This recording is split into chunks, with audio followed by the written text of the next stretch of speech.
ఎక్కడికైనా వస్తా, ఎక్కడికైనా రామా, ఎక్కడికి వద్దు స్వామి, ఎరవరి ఫామ్ హౌస్ కు నేనే మా మతలో బృందాన్ని పంపిస్తా, ఏం ప్రాబ్లం లేదు. ఎక్కువ చెప్పు, మొత్తం ఈ సెటప్ అంతా తీసుకొని వస్తారు మా వాళ్ళు.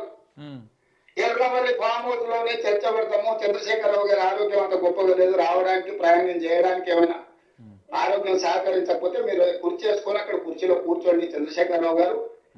చూడండి ఆయన ఆరోగ్యం మీద ఎంత ఎటకారపు మాటలు. ఎవరికైనా ఏజ్ మీద పడ్డాక కొంత ఆరోగ్యం సహకరించదు. మేబీ ఆయన సీజన్ మారినప్పుడు కొంత ఇబ్బంది కావచ్చు. ఆయన చెకప్లు చేయించుకున్నాడు. ఆయన వయసు మీద పడ్డది, 70 నుంచి 80 సంవత్సరాల వయసు ఉంటుంది ఆయనకి. వయసు మీద పడ్డది కాబట్టి ఆరోగ్యం సహకరించదు ఎవరికి కూడా.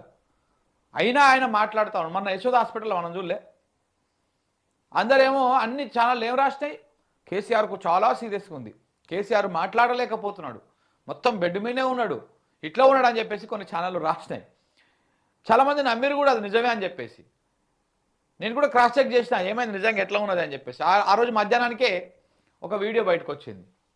ఏమని ఈ ముఖ్య నాయకులు అందరిని కూర్చోబెట్టి ఆయన మంచిగా బాజాబ్తా కాలు మీద కాలేసుకొని మాట్లాడుతూ ఉన్నాడు అందరితోటి. ఏం మాట్లాడిండు?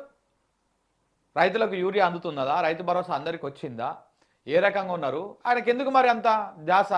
ఊరికి ఆరోగ్యం బాగున్నప్పుడు సైలెంట్గా ఇంట్లో వండుకోవచ్చు కదా, ఎందుకు రైతుల గురించి అడగాలి, దేనికి ప్రాజెక్టుల గురించి అడగాలి, దేనికి ఇందులో ఎంత వరద వస్తుంది, అక్కడ ఎంత వరద వస్తుంది, పరిస్థితి ఏంటి, రాష్ట్ర రైతాంగం గురించి వాళ్ళ బాగోగుల గురించి ఎందుకు అడగాలి, వాటి గురించి ఎందుకు వ్యూహరచనలు చేయాలి, ఎందుకు కొట్లాడాలి? ఒడగొట్టారు కదా ప్రజలు, ఆయనని ఒడగొట్టి కూర్చోబెట్టారు కదా ఇంట్లో, అధికారం నుంచి దూరం చేశారు కదా, మరి ఎందుకు ప్రజల కోసం ఆయన కొట్లాడాలి? సో కాబట్టి మీరు అలాంటి వ్యక్తిని పట్టుకొని మీరు ఎంత ఎగతాలు చూడండి. ఆరోగ్యము బాగలేకపోతే మేము వీడికి వస్తాము, ఆరోగ్యం ఎవరికి బాగుండదు ఒక సమయం వచ్చినాక, ఒక ఏజ్ వచ్చిన తర్వాత. మీరు కూడా ఇలా సరే ఎగిరెగిరి దుంకుతుండొచ్చు, కొంత 10 ఏళ్ళు పోయినాక ఇట్లా ఇంతే దూకుడుగా ఉంటారా? ఉండరు కదా. సో కాబట్టి వ్యక్తిగత కారణాలు, వ్యక్తిగత వ్యవహారాల విషయంలో మీరు డైరెక్ట్గా తలదూర్చకపోయినా ఇండైరెక్ట్గా తలదూరుస్తూ ఉంటారు. మరి మీరు గతంలో ప్రతిపక్షంలో ఉన్నప్పుడైతే రోజు ఇదే పని చేసేటోళ్ళు. కేసీఆర్ తాగుతాడని, లేకపోతే ఇది చేస్తాడని, అది చేస్తాడని ఎన్ని చిల్లర మాటలు మాట్లాడేది. ముఖ్యమంత్రి అయినాక కూడా మీరు అదే తారీఖు మాట్లాడుతూ ఉన్నారు. ఇంకా ముఖ్యమంత్రి అయినా నేను రాజకీయ పరిణతి కావాలి నాకు అన్నటువంటి ఆలోచన మీకు ఉన్నట్టుగా కనపడతలేదు. ఇక అయిపోయింది, ఇప్పుడు సవాల్ ఇసిరిండు, ఇక అసెంబ్లీ అయిపోయింది, ఇక ఇప్పుడు ప్రెస్ క్లబ్ అయిపోయింది, అంతా అయిపోయింది, ఎర్రవెల్లి ఫామ్ హౌస్కి వస్తా అని చెప్తున్నాడు. ఇది మంగళవారం ముచ్చట్లేక లేదు, ఇది మంగళవారం ముచ్చట్లేక లేదు. రేవంత్ రెడ్డి గారు ఆడరాక మధ్యలో దరువు, మింగలేక మంగళవారం అని అంటారు చూసినావా, ఇట్లాంటి ముచ్చట్లేవు. మరి లేకపోతే ఏంది? అసెంబ్లీ మీరే పెట్టండి అసెంబ్లీ. కేసీఆర్ ఫామ్ హౌస్కి వస్తా, మీ ఆరోగ్యం బాగలేకపోతే ఆన్నే అసెంబ్లీ ఏర్పాటు చేస్తా, పోండి. ఒకవేళ పుసుకున్న వాళ్ళు బీఆర్ఎస్ వాళ్ళు రండి ఫామ్ హౌస్కి అని అనుకో, మళ్ళీ వెంటనే మాట మారుస్తారు. మీరు బాధ్యత రాసి పెట్టుకోండి, రండి ఫామ్ హౌస్కి అని చెప్పేసి అన్నారు అనుకో, వెంటనే ఒక్కటే క్షణంలో మాట మార్చేస్తారు రేవంత్ రెడ్డి. దాంట్లో కూడా ఏం అనుమానం లేదు. ఈ ఫామ్ హౌస్ అని ఎందుకన్నాడు అంటే, మొన్న కేటీఆర్ గారు ఆడ ఏంది ప్రెస్ క్లబ్లో మాట్లాడుతూ, సరే ప్రెస్ క్లబ్ కంటే రాపోతుంది, సరే నువ్వు ఏడబెట్టే, సరే ఇంకొకసారి టైం ఫిక్స్ చేయి, ఇంకొకసారి అది ఫిక్స్ అయ్యి, ఏడ కావాలంటే ఆడికి వస్తాం మేము, కావాలంటే నీ జూబ్లీ ప్యాలెస్లో మీ ఇంట్లో పెట్టినా కానీ వస్తాం మేము, మాకేం భేషజం లేదు, తప్పకుండా వచ్చి చర్చకు పార్టిసిపేట్ చేస్తాము, లైవ్ టీవీలు పెట్టేసి మాట్లాడదాము, ఎవరు ఏంటిది, రైతులకు ఎవరేం చేశారు, మీరేం చేశారు, మేమేం చేసినాం అనేది మాట్లాడదాము అని చెప్పేసి వాళ్ళు మరి అప్పుడు కూడా ఓపెన్ ఛాలెంజ్ చేశారు. మరి అంత దూరం ఫామ్ హౌస్ దాకా పోవడం ఎందుకు? ఎర్రవెల్లి అంటే మళ్ళీ ఈ నుంచి 50 కిలోమీటర్లు. ఊరికే మీ ఇంటికాడ అయితే మీడియా ఛానల్ కూడా అన్ని చుట్టుపక్కలనే ఉంటాయి, మొత్తం TV9, NTV, పెద్ద పెద్ద ఛానళ్ళు ఇట్లాంటివన్నీ ఆ చుట్టుపక్కల ప్రాంతాలనే ఉంటాయి. 10 నిమిషాల్లో వచ్చేస్తారు అందరూ. మరి ఊరికే బెస్ట్ అది ప్యాలెస్లో పెట్టండి. ప్యాలెస్ కూడా పెద్దగానే ఉంది కదా, 2000 మంది పట్టంత పెద్దగా ఉంది కదా.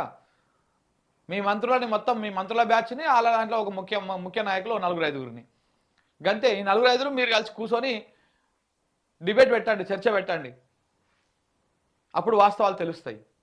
ఇంకా ఫామ్ హౌస్ దాంట్లో మళ్ళీ ఎక్కిరించుడు మొత్తం మాక్ అసెంబ్లీ అని తెలంగాణ ఉద్యోగ కోదండరామ్ గారు నిర్వహించేవారు. శ్రీనివాస్ రెడ్డి గారు కూడా అప్పుడు అందులో ప్రశ్నలు అడిగి వాళ్ళందరినీ మాక్ అసెంబ్లీ నిర్వహించాం. చూడ్రి శిల్క పల్కులు ఒకరొకరు నవ్వులు. ఈయన press academy chairman Srinivas Reddy గారు ఆయన కూడా అడుగుతారంట, మరి ఆయనకి రాజకీయాలతో సంబంధం లేదు, ఆయన అడుగుతారని చెప్పేసి ఆయన అంటున్నారు. కోదండరెడ్డి, కోదండ రామరెడ్డి, కోదండ రామరెడ్డి, ఈ బ్యాచ్ అంతా ముంగల కూర్చొని నవ్వుతున్నారు ఒకరొకరు. ఆయన జోకులు వేస్తా ఫామ్ హౌస్ లోనే మా మంత్రుల బృందాన్ని నేను పంపిస్తాను. ఇగో ఎమ్మెల్సీ అద్దంకి దయాకరు, ఆయన నవ్వుతూనే ఉన్నాడు. విజయశాంతి మాత్రం నవ్వుతలేడు. ఎందుకు నవ్వుతలేదు అంటే ఇవన్నీ పిచ్చి పిచ్చి మాటలు, ఇవన్నీ ముంగలపోయేవి కావు, రేవంత్ రెడ్డి మాట్లాడేదంతా అంత పిలిబిత్తిరేషాలు లెక్క ఉన్నాయి అని చెప్పేసి ఆమె పెద్ద పట్టించుకుంటలేదు. చూడ్రి, కనీసం ఎక్స్ప్రెషన్ కూడా లేదు. అన్ని వివరాలు చర్చించుకున్నాం. కాదు కూడదు అని ఒకవేళ అంటే చంద్రశేఖరరావు గారు పిలిస్తే నేను కూడా వస్తాను. నాకేం బేసిస్గా లేవు. నాకంటే సీనియర్ ఆయన పబ్లిక్ లైఫ్ లో, ప్రజా జీవితంలో అనుభవంలో చంద్రశేఖరరావు గారు. వారి ఆరోగ్యం సహకరిస్తలేదు, లేదు ముఖ్యమంత్రి గారు కూడా రావాల్సిందే.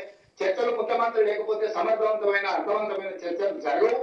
ముఖ్యమంత్రి కూడా చర్చలు పాల్గొనాలి అని చంద్రశేఖరరావు గారు కోరుకుంటే ఎర్రవల్లి ఫామ్ హౌస్ లో జరగబోయే ప్రజాప్రతినిధుల సమావేశానికి నేను కూడా వస్తాను.